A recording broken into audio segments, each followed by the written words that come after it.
সবাই কেমন আছেন? আসসালামু আলাইকুম। আজকে আমি কাঁঠালের পিঠা কিভাবে বানাইতে হয় আপনাদেরকে দেখাবো। প্রথমে কাঁঠালটা যে বিচিটা আছে বিচিটা ছাড়িয়ে নিব। তো দেখা যাক কিভাবে কাঁঠালের পিঠাটা আমি বানাই।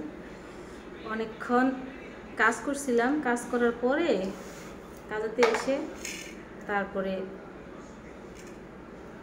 কাঁঠাল একটা কিনে নিয়ে আসলাম কাঁঠালের পিঠা খাওয়ার জন্য।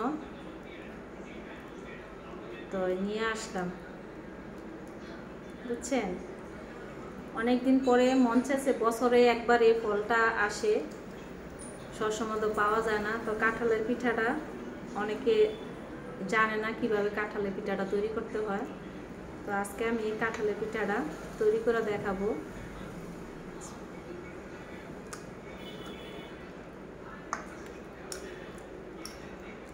সে স্বাদ, এত মিষ্টি, মধুর তো মিষ্টি, আসলে কাঁঠালটা অনেক মিষ্টি। বিচিটা, কাঁঠালের বিচিটা দেখেন, কাঁঠালের বিচিটা ছাড়িয়ে নিলাম। এখন আমি কিভাবে রসটা তৈরি করে দেখাবো আপনাদেরকে। এখন দেখাচ্ছি তৈরি করে কিভাবে রসটা বার করতে হয়, আমি দেখাচ্ছি কিভাবে পিঠাটা আপনারা তৈরি করবেন। এই যে ওরকম একটা আপনাদের ঘরে মনে অনেকের আছে, যদি না থাকে এইভাবে এইরকম একটা কিনতে হবে। এটা যারা আলু পলি করে, তারপর অনেক সবজি পলি করে, এটা অনেকের বেশিরভাগ বাসাতে মানুষের থাকে। তো এই যে এইভাবে এই কাঁঠালের ইয়াটা হাতে নিয়ে এইভাবে রেখে, এই যে দেখেন এইভাবে রসটা বার করতে হবে। আর ব্লান্ডার করলে কি হয়, আপনার ব্লান্ডার করলে যে কাঁঠালের যে ছোবাটা থাকে এটা একসাথে মিশে যায়, তখন পিঠাটা খেতে ভালো লাগে না, পিঠাটা বানানো সুন্দর হয় না, আপনার খেতেও ভালো লাগে না। তার জন্য আমি এইভাবে আস্তে আস্তে করে এইভাবে রসটা বার করে নেবেন। দেখেন কিভাবে আমি রসটা বার করতেছি। একবারে এই যে রসটা কিভাবে চলে আসলো দেখলেন। আর যে সামান্য যে ছোবাটা এটা ফালাই দিতে হবে, এটা রাখা যাবে না, এটা দেওয়া যাবে না, পিঠা ভালো হবে না। তো এইভাবে রসটা বার করে নেবেন, একটু একটু করে রসটা এইভাবে যেভাবে দেখাইলাম পরিমাণ একটু একটু নিয়ে আপনারা রসটা এইভাবে বার করলাম। আর নিচে যেগুলো আছে আর কালকে করব, আরেকদিনের জন্য রেখে দেবো এগুলা। তো এতটুকু রস আমি এক ডিব্বা রস আমি নিয়েছি।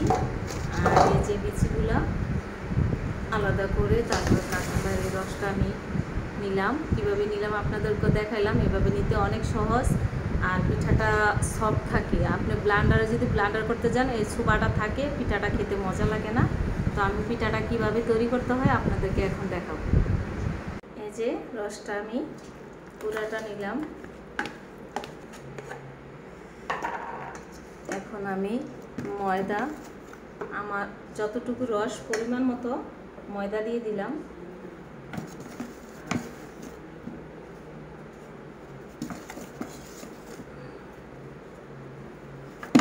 তারপরে আমি দুইটা কলা দেবো এটার মধ্যে। কলাটা দিলে পিঠাটা একটু সফট হয়, খেতেও অনেক মজা, তার জন্য আমি কলাটা দিচ্ছি।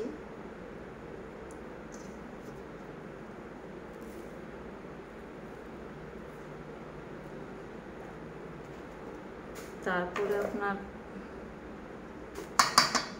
এই যে পরিমাণ মতো চিনি দিয়ে দিব, কারণ কাঁঠালটা আমার একটু মিষ্টি আছে, বেশি চিনি দিব না, মিডিয়াম পরিমাণ মতো আমি চিনিটা দিলাম। আর স্বাদ মতো লবণ দিয়ে দিলাম। এই যে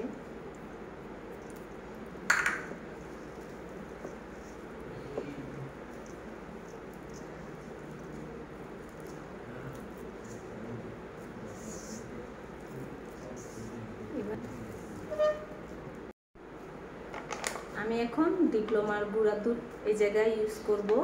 আপনারা অন্য দুধও দিতে পারেন আপনাদের পছন্দ মতো, কিন্তু আমার পছন্দ মতো আমি ডিপ্লোমার দুধটাই দিচ্ছি, কারণ ডিপ্লোমার দুধটা একটু স্বাদটা বাড়িয়ে দেয়। আমার কাছে ডিপ্লোমার দুধটাই স্বাদটা একটু বেশি বাড়ায়, তার জন্য আমি ডিপ্লোমা।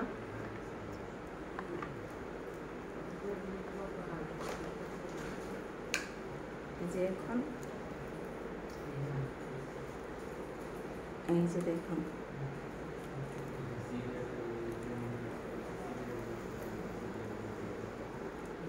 গরম হয়ে গেছে, পিঠাটা দিয়ে দিচ্ছি। বিসমিল্লাহ। যে এতটুকু এতটুকু করে বানাইতে হবে।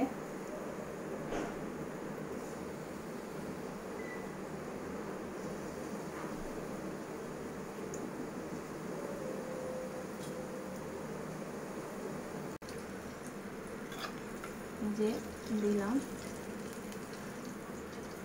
এভাবে আস্তে আস্তে ধীরে ধীরে উল্টিয়ে পাল্টিয়ে দিতে হবে, নাহলে পুড়ে যাওয়ার সম্ভাবনা আছে।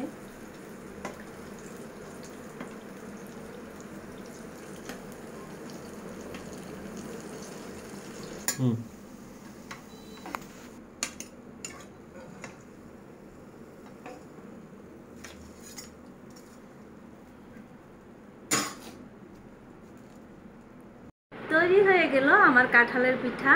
কাঁঠালের পিঠা কি কি দিলাম আপনারা তো ভিডিওটা দেখালাম। কলা দিলাম, ডিপ্লোমার দুধের গুঁড়া দিলাম, কাঁঠাল একদম ছেনে কিভাবে বানিয়ে তারপরে বাছতে হয় ওইটাও দেখাইলাম। তো আপনারা এইভাবে বানিয়ে দেখবেন, পিঠাটা খেতে অনেক অনেক মজা। তো সুন্দর সুন্দর কমেন্ট করবেন আর আমার ভিডিওটা পাশে থাকবেন। আর ভিডিওর মধ্যে যদি সাপোর্ট না করেন তাহলে আপনারা কিভাবে সাপোর্ট পাবেন? আপনি আমার পাশে দাঁড়াবেন, আমি আপনার পাশে দাঁড়াবো, তাহলে আপনারা সবাই সফলতা পাবেন। তো সবাই সুস্থ থাকুন, ভালো থাকুন। আসসালামু আলাইকুম, টাটা।